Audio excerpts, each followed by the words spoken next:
The following is an Infinity One Productions presentation, keeping it honest, insightful, interactive. You're listening to the RCWR Show with Lee Sanders. And a very good Wednesday night to you, boys and girls. What is up? It's your old pal right here, the one and only, the Black Avenger, a.k.a. the Black Azrael, Lee Sanders. All right, it's time. It's time to jump into a really great segment with a great guest. I've been pumped up for this for a good minute now. You know, if you guys love that old school type of wrestling, a little bit edgy, a little bit rough, that's exactly what our guest delivers. And I should definitely point out to you guys that this woman has wrestled at least in 17 different states, various wrestling promotions. She's held numerous championships, most notably the prestigious NWA Women's World title. She's been included on many wrestling magazines, websites, lists, whether it comes to Wrestler of the Year or, in the case of Pro Wrestling Illustrated,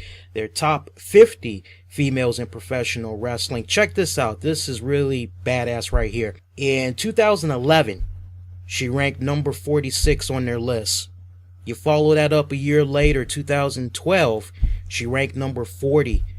Look at what she did last year. She moved up to rank number 7. So she's now in the top 10. If you guys haven't got hip to her yet, you will after this episode here. As once again, she's ranked number 7. And it's a great honor to welcome her onto the show right now. We're chatting it up with the beautiful and the lovely Kacee Carlisle. Kacee, how you doing tonight? Hey, Lee. I'm doing well. How are you doing? Pretty good, pretty good. Thank you so much for doing this. It means a lot to us and the listeners. I gotta ask you off the break, how has the world of being a professional wrestler been? Being a professional wrestler has been nothing short of a dream come true and quite the exhilarating ride. It's been great. I can't complain. I could, but you know that old adage, it doesn't change anything or fix anything. But, you know, to be honest with you, I wouldn't really have much to complain about. It's been absolutely a joy for me to be able to see my childhood dream through and, you know, be able to have the honor and the privilege to be in the business that I grew up wanting to be part of so madly. So it's been really great, and I've been really lucky with everything I've been able to do and accomplish. I have no complaints at all. Well, that's good. That's good.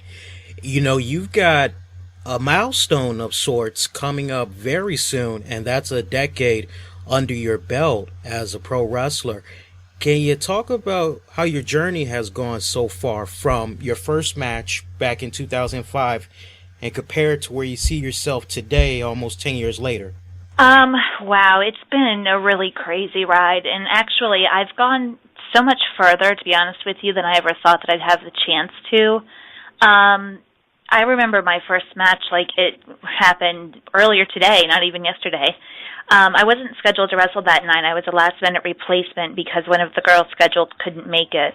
And it was a show that was being promoted. It was a two-promotion show being promoted by VCW out of the like Norfolk area down in Virginia, and Pops the Wild Samoan, off of the Wild Samoan, who, of course, runs WXW. They were running a show together, and Pops knew I'd been training, and he asked my trainer if he thought I was in a position to take the spot in the match in order to, you know, have the advertised ladies match that they wanted. And my trainer came and mentioned it to me, and I, of course, completely freaked out and was nervous and was scared. And to be honest with you, I really wasn't given much of a choice. They were both kind of like, well, it's go time. And so, you know, to look back on that first match and remember how nerve-wracking it was, but how exciting it was at the same time, and now to fast forward, you know, as you said, almost, you know, here we are 9 years later. I remember being excited about, you know, wrestling and being in the ring, obviously as often as I could be, but I remember when I had, I think, you know, a show 2 weekends in a row, and I was psyched about it because I wasn't having to wait another month or so before being in the ring. And then, you know, I'd pick up another booking, and I just remember how exciting it was to really see my career get going and start picking up the momentum and getting bookings, especially when I started traveling a little bit more and getting out of my immediate area. You know, that's always a cool feeling when there's somebody who's not necessarily in your surrounding area who has not only heard of you, but who wants to use you on their show and have you be part of their product. It's a really cool feeling.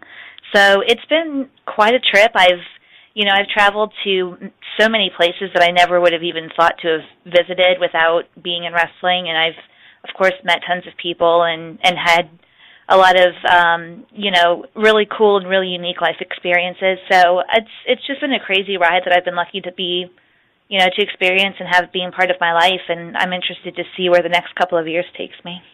I hear you on that one. No complaints so far, though, right? No complaints. No, of course I'm not going to complain. I'm lucky. I'm getting to do what I wanted to do, from when I was 8 years old on. So, knowing how many people there are in the world who maybe can't do that, I have no complaints. Even if there was something to complain about, I would try not to, because I realize how fortunate I am. I want to follow up to part of the introduction I had set up for you, because I want to get your take. I mean, I just think that's really interesting, and we got to stress that. 2011, you were ranked in Pro Wrestling Illustrated's top 50 females in wrestling. You started off at 46. You go to 2012, you're at rank 40. And then just last year, a huge difference. You're in the top 10 as you score rank number 7. How excited, humble were you to see and hear that you had made it so high on the list last year? That was crazy. To be honest with you, I think I was a little bit more humbled and flattered than I was excited. Just because not only is that such a huge jump, it's kind of a two-tier type of thing. It was a huge jump in itself, but to have that jump place me in the top 10 was just phenomenal. And to be honest with you, I owe a lot of that, I believe, to my tenure as the NWA World Women's Champion. I think that probably had a lot to do with it, and I would like to think that just the work ethic I maintain and trying to branch out and, as I said, travel to as many areas as I can and take on as many different competitors as I can. I really do strive to be one of the best, regardless of what titles I may or may not hold or where I may or may not be wrestling. So it was really exciting, and as you said, it was very humbling for me to be thrown into the top 10 like that. It was a really cool feeling, and one that I actually hope to improve upon this year, so we'll have to see how it goes. I was going to ask you about your reign as NWA champion. I guess I can kind of come back later, but I want to get a question out the way before I forget. This question actually came in just a couple of minutes ago via email. And again, guys, if you have a question or a comment you'd like to send our way that maybe we can ask Kacee, you can call in at 646-478-3525. I see we have one person on hold. We'll definitely get to you. Looks like caller from 401. We'll get to you in a little bit. Or you can email infinity1productions@gmail.com, or if you're on Twitter right now, send a tweet our way at the RCWR Show. This comes to us, Kacee, via email. I don't know the person's first name. They didn't give it, but it comes to R_KUR. You know who you are, buddy. Question, Kacee, when will you ever become the NWA? I know who that is. I'm sorry. Yeah. Okay. I didn't mean to cut you off. I figured out who that was by the email. Go ahead. All right, good. Kacee, when will you ever become the NWA World Women's Champion again? And if so, where will you face off against the current champ? If my plans work out and everything goes according to my plan, then I absolutely will be the NWA World Women's Champion again. That, in my mind, is not a question at all. It's more a matter of when than if. As far as where it's going to happen, that I truly couldn't predict and don't know. That's all going to boil down to who the reigning champion is at the time when I do get my shot for it, and where the match takes place, which NWA company is going to book the match. So that factor, unfortunately, I don't see in my crystal ball, but the question of if is more like a question of when, if you ask me. Now, I can definitely follow up on that one as far as the NWA women's title that you held. You know, you held that title for, my God, 462 days. From the moment you became champion to now, can you talk about that run? You know, the highs, the lows. Were there any slight regrets that you might have during your first reign? Like as far as, man, I wish I would have got an opportunity to work with this person, or, hey, I wish I could have did this maybe a little bit more differently. Because I know sometimes for a lot of folks, when they have their first reign, there's just a couple of things they wish they kind of would have been able to tweak, knowing what they know now back then. You know, I don't have any regrets, to be honest with you. You know, I'm kind of thinking it over, and it was so exciting and such an honor for me to hold that title, something that truly will be one of, if not the top highlights of my career. I don't know that I could say that I regret anything or that I didn't necessarily do something I wanted to. The closest I could come to that would be to say that I wish there would have been more. I wish that it would have been an easier task to get more of those defenses booked. I kept running into scheduling issues or, you know, budget issues, things like that. And, you know, it was also a time the NWA had just come under new ownership, and as everybody I'm sure knows and maybe can relate to, any time you have a change of ownership with a company, there's always a time of, you know, settling in and kind of getting things situated and starting to run the way that you want them to run. And so, you know, it was one of those times. You know, I wish that I would have been able to have hit up a couple of more companies, NWA companies, to have defended the title. But that being said, the times I did defend it and the girls I defended it against were all very high quality. They were all extremely professional. And kind of coming off of the last answer I gave you, in my mind, I have another reign in the future just sitting there waiting for me. It's just a matter of when. And so when that happens, in my mind, I certainly do hope and expect that it would be a little bit of a different situation with having, you know, the companies set up, running in business, ready to go, and kind of, you know, make that happen in different areas. I know there's a lot of areas that are dying to see an NWA company, or they're dying to see world title matches. And so I think it's just a matter of people capitalizing on that and then making it happen. Last year, I thought this was interesting. You had a match at a TNA house show. I think it was against Mia Sevens.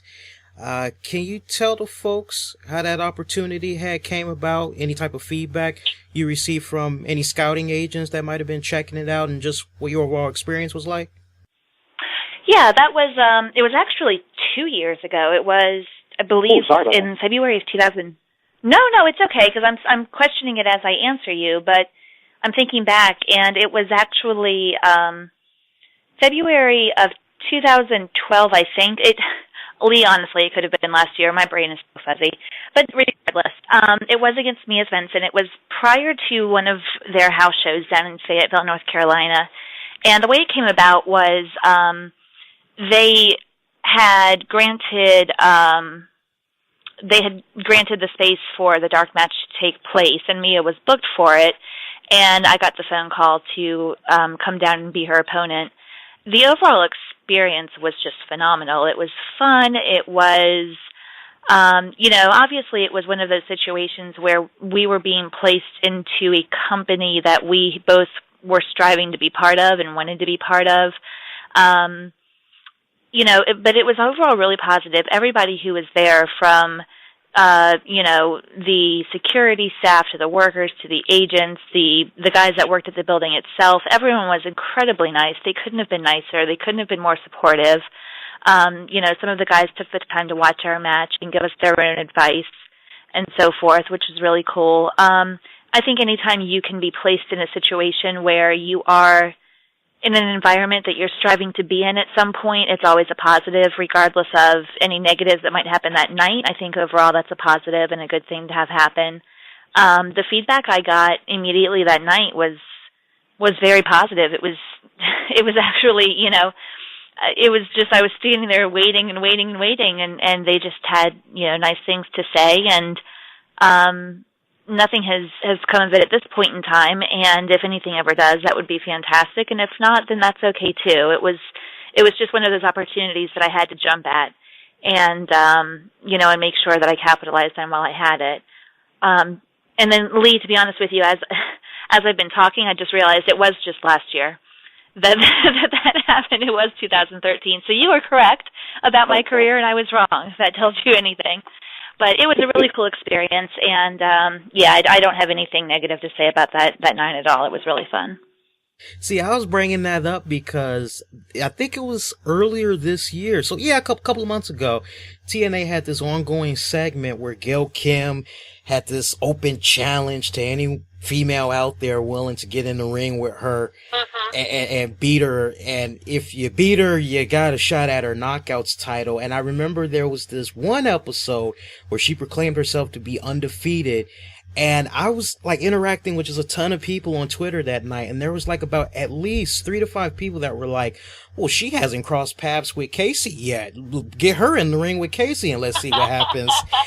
And so I'm like, okay. So like we fast forward to now. Is there any new update you might be able to provide your fans or the TNA fans as far as maybe if we might see in the near future in TNA? Sadly, there's not. I wish there was. And I was going to say, I'm hoping that your second part of the story was you all proceeded to start blowing up TNA and Dixie's Twitter with your demands about seeing me on there.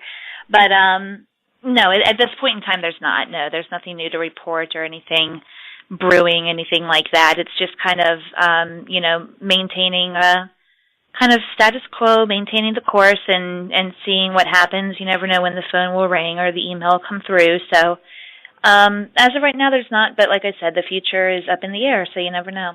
One thing I noticed about you as I was preparing for tonight, and I've actually been checking out a decent amount of your matches off and on since we initially tried to get in contact with you, and that's, and don't take this the wrong way. I mean it as a really good compliment. You've got some serious swagger. I mean, from the moment you come out and you're interacting with the fans to the moment you get in the ring and just your ring psychology as you're just talking trash to the fans. I love it. I gotta ask you, what's your inspiration, if any, to make you act that way? Because to me, it just comes off like a lost art form. Like, you look at some promotions today, and I won't mention any names. I'll let our listeners figure it out. But you look at some promotions, especially like as far as their women's division, respectfully, and it's like there's not enough character. There's not enough personality radiating from these wrestlers to really help you connect. And it's like, for a lot of them, it just kind of seems like, okay, if I just go out there and I just do this move or whatever, that's going to get me over. And it's kind of like, no, you got to have the complete package. You got to have the personality and all that. I think I just I probably draw it from a couple of places. I'm not fully conscious of it. I think probably that's just me going back to being that 8-year-old girl and watching wrestling as much as I have and as much as I did growing up. And when I tell you I watched wrestling, I'm not talking about every now and then or if I stumbled upon it. I'm talking about I was an obsessed little girl. Like, my world revolved around wrestling, and, not much has changed.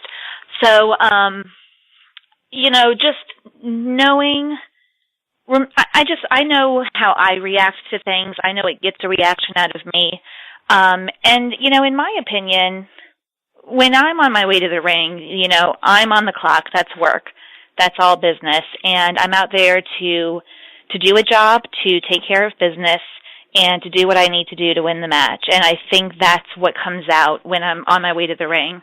I just turn myself all the way up. I'm sure that's an expression that you and other, fans and people around the business have probably heard over the years.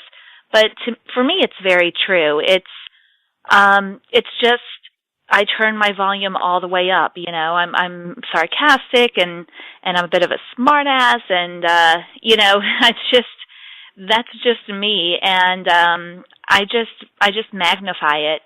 And I can appreciate what you're saying about some of the other companies and some of the other women you might see who don't necessarily do that. And to be honest with you, of course I notice it. And there are some situations where I find myself yelling at my computer monitor, like, do this, or just, what are you doing, or why are you not doing this? And I don't really know what the reason behind it is. I don't know if it's because the person is shy and maybe hasn't gotten over that stage fright that can settle in. Maybe it's because they're still pretty new and they haven't really, found their ground yet and aren't really sure of themselves. Or maybe it's because they think that they don't need to for some reason, or they think that they're, exerting themselves a certain way and they're not. So it's hard to say why people don't do it. For me, it's just me being me. I'm on a mission. That's just me, full of attitude, and it's what I do. I don't necessarily draw it from any one person. I just kind of do me, and so that's what everybody sees and gets. I'm just happy to hear that it translates and that you can, that it's something that sticks out as part of my match. Right. I was talking to a buddy of mine on Skype last week, and we were going over how it seemed like back in the day, many wrestling promotions would get a nice mix of talent, not just locally, but out of state, even going as far as to acquire folks overseas from other great lands. And today it just kind of seems like that's something that isn't done quite as much as it used to be, as now the new trend is a lot of these wrestling promotions, they have their own training academy and they're basically raising homegrown talent, and ultimately it's like they're saving a ton of money as a result. And we both kind of came to an agreement that North American promotions should embrace that again, as far as going out of state and overseas for talent, because there's so many great gifted athletes just like you. And for those curious, my friend is actually from Germany, and he's a wrestler. Kacee, you've had a chance to wrestle in many promotions across the U.S. over the years, so you could definitely speak on experience. What's your take on that? I actually tend to agree with you on that subject. I see the same thing just from the years before I was in the business. From being a fan, I was well aware of the fact that companies had rotating rosters. They might have a couple of core guys, of course, who are there for the long haul, but it definitely seemed like there was a little bit more of a revolving door. And of course, the past several years, once I got into the business, both when I was a manager and even now as a wrestler, I have seen that situation decrease dramatically over the years. And I think, as you said, a lot of it has to do with the fact that a lot of promotions have schools now where they're starting to lean on using the talent that they're training themselves for their shows. And I think, there is a large decrease in the number of wrestlers that are brought into a promotion from other areas. And I think, to be honest with you, I think a lot of it boils down to money. And I think a lot of it boils down to effort. And in some cases, I think a lot of it boils down to somebody who, I'm trying to think of how to word this.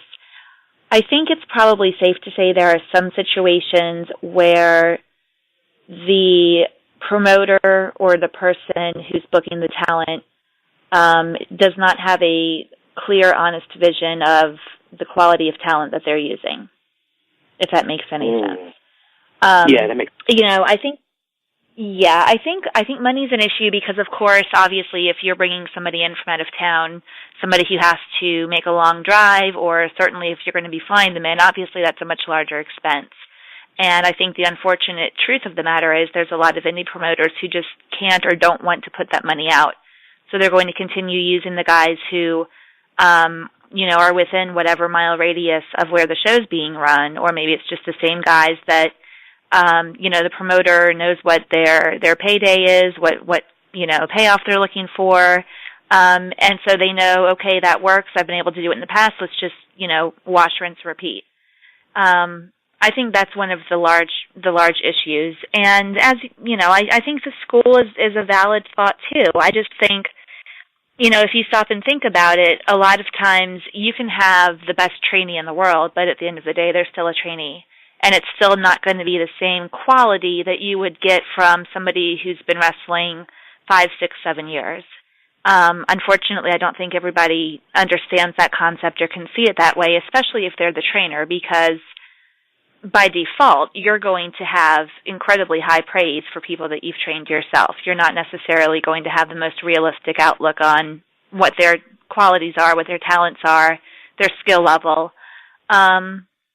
And that's certainly not a blanket statement at all. I think that the opposite could be said. I think there are some schools that put out great quality, and you certainly can get away with putting students on the shows, while they're still training and so forth. But I think that those are the people who are also smart about it and maybe place those matches in a smart place on the card, or use those wrestlers in the smartest way possible so as to not expose them. But I think there's a lot of different factors that go into it, but I think those are the largest ones. I think it boils down to money, effort, and maybe, whether or not the person has a clear, true, honest assessment of talent or not. I agree with you. Yeah, 100% on that one. Good answer right there. I want to bring in caller from 401 who's patiently been waiting. Let's go ahead and get his question or comment out the way. He or she, let me make sure I stress that, he or she, because I don't know which one you are. Caller from 401, can you tell me your name and where you're calling from, and proceed, buddy? You're live. You are speaking with Kacee Carlisle songwriter John. Hey, John. John. How are you, John? Doing great. It's great to talk to you for the first time. Well, it's great to talk to you for the first time, too. My question is, after all you accomplished so far since, 2011, for instance, what do you think is a big goal for you to reach, to a company? For instance, Shimmer, Shine, WSU, say, or some other companies for you to go for? Ooh, that's a very good question, John. Yeah, thank you for that. That is a good question. Yeah, because Shine is definitely a promotion that we cover monthly, and I was actually going to get to that, but no, I'm glad somebody else had brought it up. Yeah, go ahead. Well, to be honest, I don't have any companies on my list necessarily that I wouldn't work for.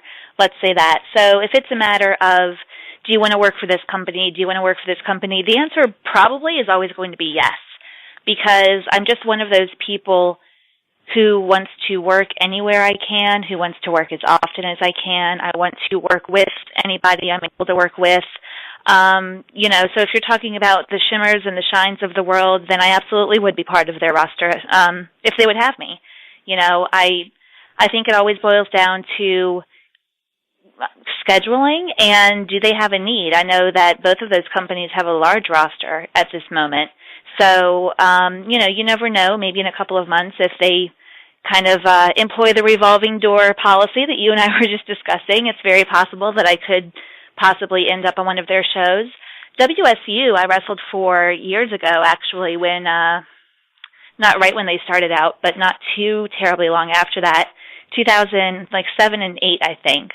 I wrestled for WSU, and I would certainly, again, be open to going back. There's no reason why I wouldn't. So I think everything depends on, just opportunities that are presented to me and opportunities that I'm able to capitalize on.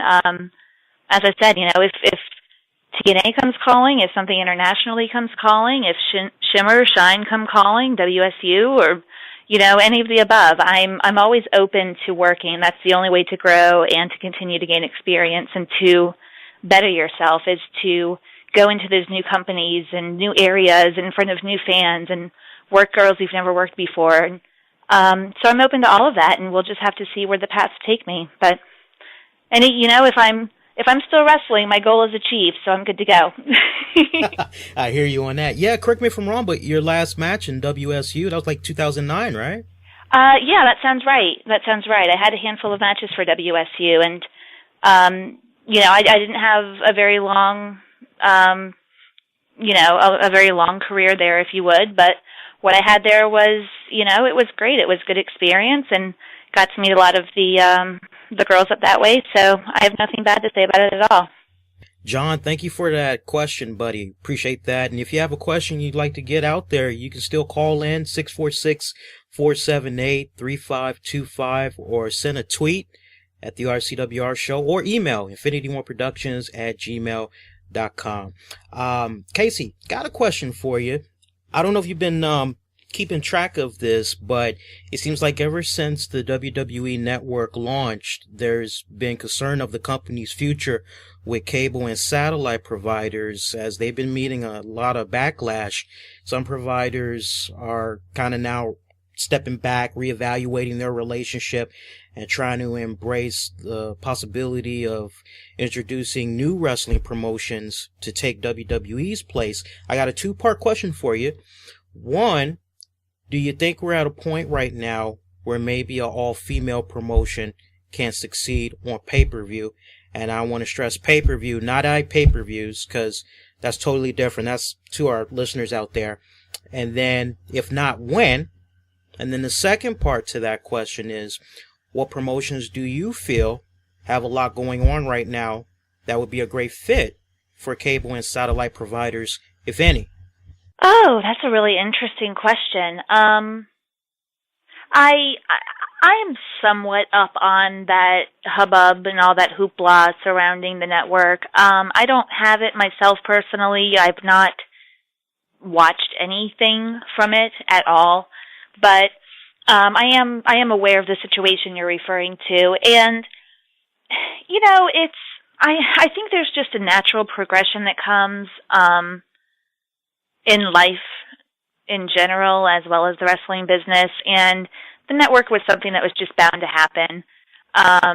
You know, and if the cable and the satellite providers are kind of sitting back taking another look at it, I think it's completely understandable, and to be honest with you, I think it was something that was bound to happen at some point, which doesn't mean it's going to happen soon, and doesn't mean it'll happen at all, but, you know, here we are sitting here talking about this, and it wasn't all that long ago when it was, you know, closed circuit, moving into pay-per-view, moving into live TV. You know, it's just, there's a natural progression that happens.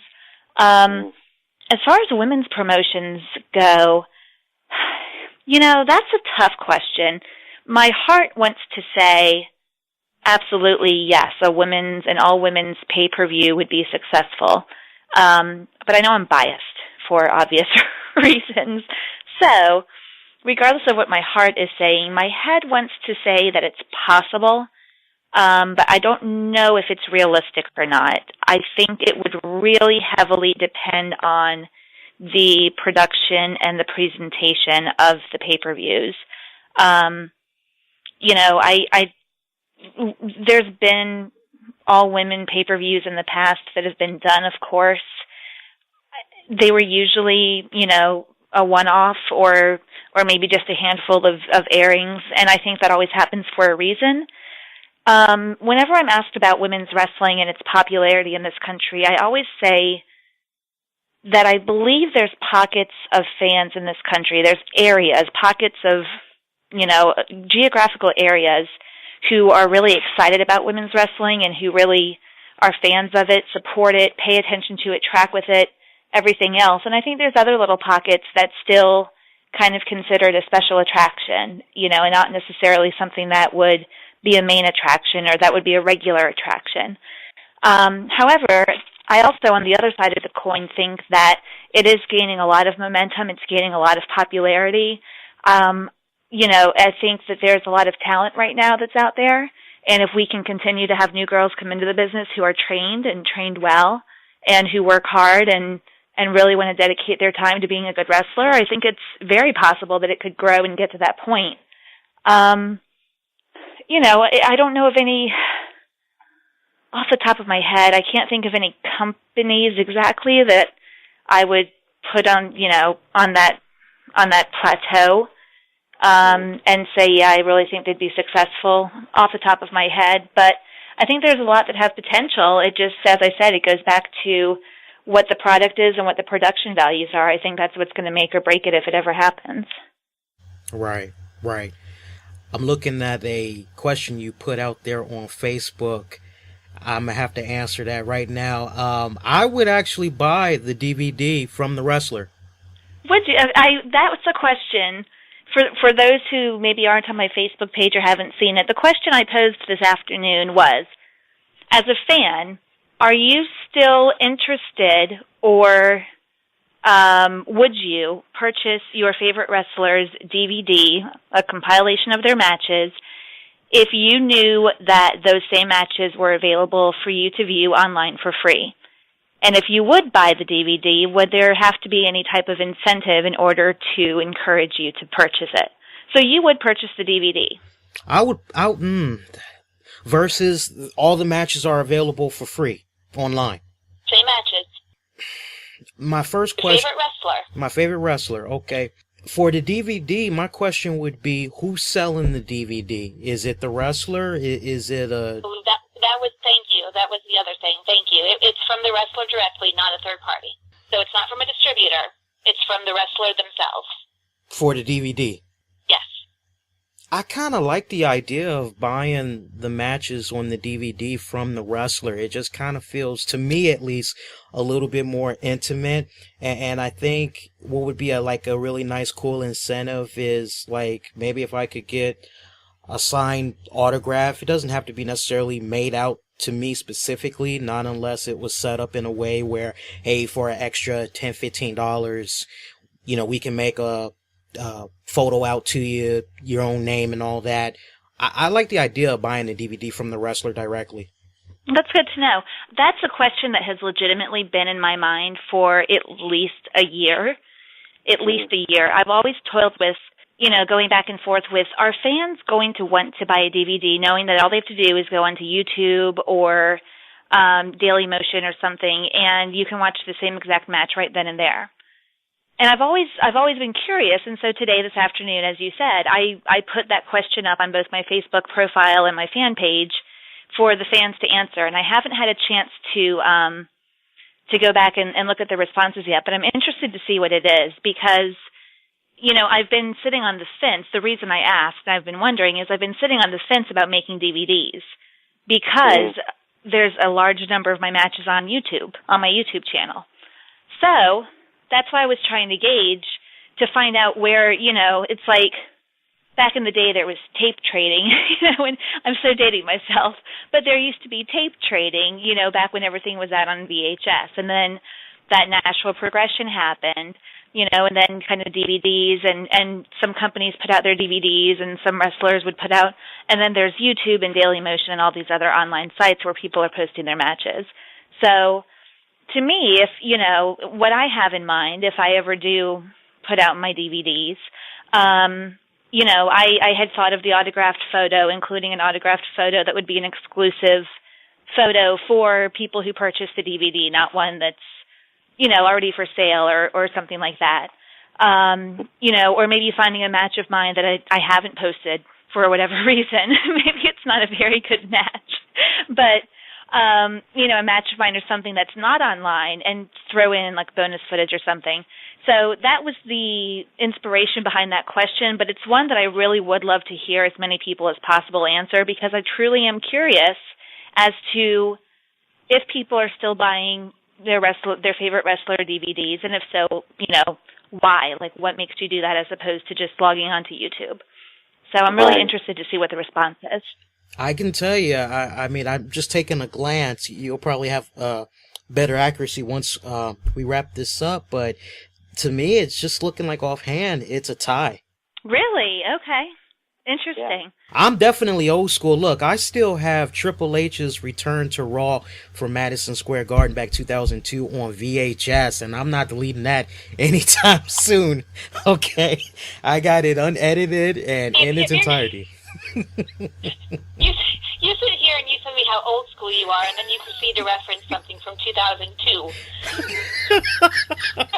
I don't know. It just feels like it's been so long ago, Old school. Yeah, While that is old school, my mind went back to rock and wrestling. My bad. No, 10 years ago, hey, back when VCRs were still popular, it's, of course, if you're using a VCR now, it's kind of like, I don't know what to tell you. But, one thing that I think that's interesting about the whole matches on YouTube and all that, it's good that they're there, because on the one hand, it's kind of cool, right, that, somebody thought it was kind of cool to put somebody's matches up on YouTube. But the thing that I don't like about it, and this is just my little pet peeve, is that I see some uploaders, they're able to monetize those videos and they're able to make a profit off of it. And I don't think that's kind of fair. It's like, if you're going to upload that wrestler's videos, at least try to, 9 times out of 10, they don't have permission. So it's like, why don't you get permission, see if you can monetize them? Or better yet, why not put all those videos up on YouTube, Dailymotion, like you were talking about, but then go a step further and say, hey, such and such, I have all these matches of yours uploaded on YouTube by chance. Did you want some copies? Because that's actually what some people will do. They'll actually go on YouTube, Dailymotion, they'll find a boatload of matches, and I won't tell you guys how to do it, but if you really want to do it, it's out there. You can burn all the stuff that you're checking out on YouTube or Dailymotion to a DVD. So I think it goes back to that initial question. Would you buy a DVD from a wrestler? I think there's a lot of factors that come into play. I think for me, quality of those matches, like the visual quality, definitely the audio quality, the packaging of the DVD. Right. But I mean, if all that is on point, I mean, my God, you got yourself money right there. You would think so. You would think so. But again, the way my mind works, that's another natural progression thing, because I'm sitting here thinking, I still have all of my VHS tapes, but I'm sure that there are others who maybe don't. And so as the world progresses and so forth, I just as a person, not even me, the wrestler, talking, just as a person, I'm just curious how many people are still buying DVDs and how many people are starting to go more towards like mobile devices and the internet and things like that. Well, I tell you what, we got another caller from 252. Let's put him in the hot seat and ask him that question. Caller from 252. What's your name? Where you calling from, buddy? You're live. Hey, I have a question for Kacee here. My question is, Shoot. what is your reaction about after Brian Reese passed away? Oh, geez. Sadness. A lot of sadness. I met Brian for the first time in 2006, and that was in Jacksonville, Florida. He came to a show that I wrestled on down there. And I had known him in an internet online sense through his Yahoo group. And he and I had corresponded a few times and so forth. And he told me he was going to come down to that show to meet me. When I say come down, it's come across. He lived in Mississippi or Missouri? Lost Point. I think maybe it's Missouri. But anyway, he did not live in Florida or Jacksonville or anywhere near there. But he made the drive, and I remember being in the locker room, and somebody came to get me and said that there's this guy, Brian, in the hallway who was asking for me, and it was him. And I was blown away that he actually drove that distance to come meet me and to come watch me wrestle. And I saw him a couple of more times over the years, the most recent being December of 2012 when I was down in Florida, ironically enough, down in Hollywood, Florida, for a show down there. I got a text message asking if it was true that he had passed away, and I hadn't heard the news at that point, so I didn't know. I said, I hope not. And unfortunately, come to find out it was true. Because Brian Reese was such a humongous supporter of women's wrestling and a fan of women's wrestling and a fan of me and all of the women in the business. And he just, it was like he worked tirelessly to contribute in any way he could, whether it be as a photographer, whether it be, running the Yahoo group to give exposure to the women, whether it be a columnist on, a wrestling news site, whether it be a blog writer, whether it just be somebody commenting on a post on a message board or something. He was always so supportive and did so much to bring attention to us ladies bring attention to women's wrestling, and positive attention at that. So to hear he had passed away was just sad. Just so sad. And, it's a loss for women's wrestling because he did do so much and he was so great. So it's definitely going to be a loss that I think is noticed more as time goes on. But, I just send my best and big, huge hugs to his entire family. I can't imagine how they feel right now. But, may he rest in peace. He was a great guy. Yeah, definitely. Yeah, I briefly had heard about him, and because I kind of heard about it around the same time you did, and I've never had any personal dealings with him, but I knew of his reputation, and yeah, when it came to a number one fan supporter, he definitely was high up there. It didn't get any better than Brian, and. Yeah, we definitely share our best wishes and condolences with him and his family as well. Let's try to lighten the mood up a little bit, just a little bit. And we do thank you for that call, by the way. I didn't catch his name. Did he say his name? I didn't hear it if he did, so if so, I apologize. Yeah, good. All right. My bad, yo. Yeah, it's all good.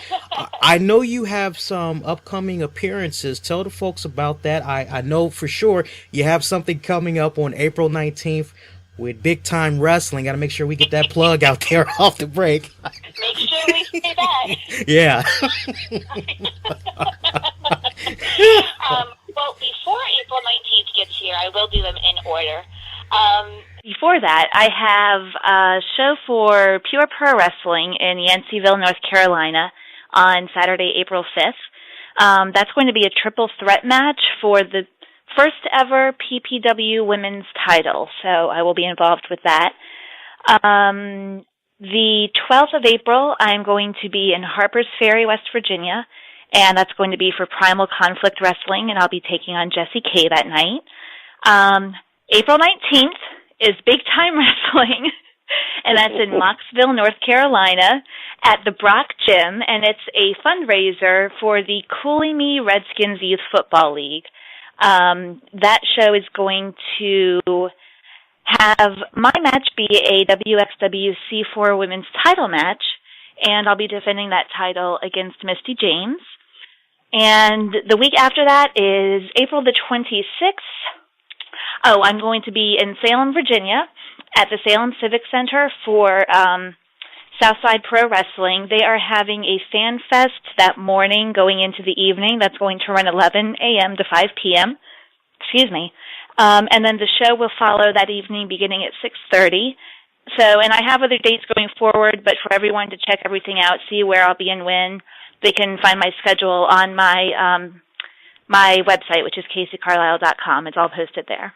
Yeah, tell the folks about the website. I kind of got the impression you're not quite done updating it just yet, because I thought I saw one new feature. You're going to be looking to add interviews soon. On my website? Yeah, I saw something like that. Well, if there is, maybe there's something that I don't have set as private that should be. But the funny thing is, you're right. I actually, and it's funny that you say that because that's another little general question I threw out to the fans not too long ago. I asked what features, or, areas might not currently be on my website that they wanted to see me add. And I said, I'm not going to necessarily use your ideas, but I just want to hear what you guys think. My website is, again, KaceyCarlisle.com. And basically, you're correct. I am in the middle of updating it, actually, as we speak. I just haven't finished it yet. But that's where you can go. It's like your one-stop shop, basically, for me. It's where you can find my merchandise, my upcoming appearances. There's a feed to my Twitter on there. I have YouTube videos posted. I have photos from my matches posted. And yes, I am going to be working on adding new sections and new features to the site. Interviews such as this one will go up there, as well as I might do like a monthly Q&A with fans. I have a lot of ideas brewing around in my head, so it's kind of like constantly evolving and changing. But I do invite everyone to check it out. As I said, that's like the one place you can go and get everything on me all at one time. Yeah, it's a very nice layout. I know you said you're not quite done just yet, you're updating, but the way it is right now, I like it. Thank you. I'm the updates I'm working on right now are just new content. I'm just updating like the upcoming appearances on the homepage and all that good stuff. But thank you. I do my own website, so anytime I get a compliment on it, it's just that much better. So thank you very much. I appreciate that. No problem. And as soon as this is over, I definitely know I'm going into the merchandise section. So look out for me. You'll know my name when you see it. I will, absolutely. The only thing I have in there right now are photos, and I have some ring-worn things my fur boot covers I used to wear. I have each of those for sale on my website, too. But, again, moving forward, I'm having some T-shirts printed up, and I will probably end up doing DVDs, and so those will be up there when those are ready as well. Okay, awesome. And let the good folks know how they can stay in contact with you outside of the website, like your Twitter and all that. The good folks can stay in touch with me a variety of different ways, Lee Sanders. They can hit me up on Twitter. I'm on there at Kacee Carlisle. I am also on Facebook. I have both a profile page, which is facebook.com/Kacee Carlisle. I have a fan page, which is facebook.com/ Kacee Carlisle fan page. And I also have my YouTube channel, which is, take a wild guess, it's Kacee Carlisle. So basically, my name is what's going to get you everywhere and hook you up with me. But, I do my best to be as interactive with everybody as I can be on all these various social media goodies. So I always invite people, if they want to just shoot me an email, it's KaceeCarlisle@AOL.com. I always invite people to hit me up, say hello. I try to make everyone aware of where I'm going to be and when so they can come to the shows and have a chance to see me in person. So everyone definitely feel free to, friend me, like my page, hit up my website, follow me on Twitter, subscribe to my YouTube, and email me and say, hey, what's up? All right. And if you guys missed all of those links, I know it was probably a mouthful to hear, but it was very simple to remember. We have the links available in the episode description. We'll definitely hook you guys up so you can just tap on the links on your tablet, smartphone, whatever device you're using, and boom, you'll be able to go to those sites that she just mentioned.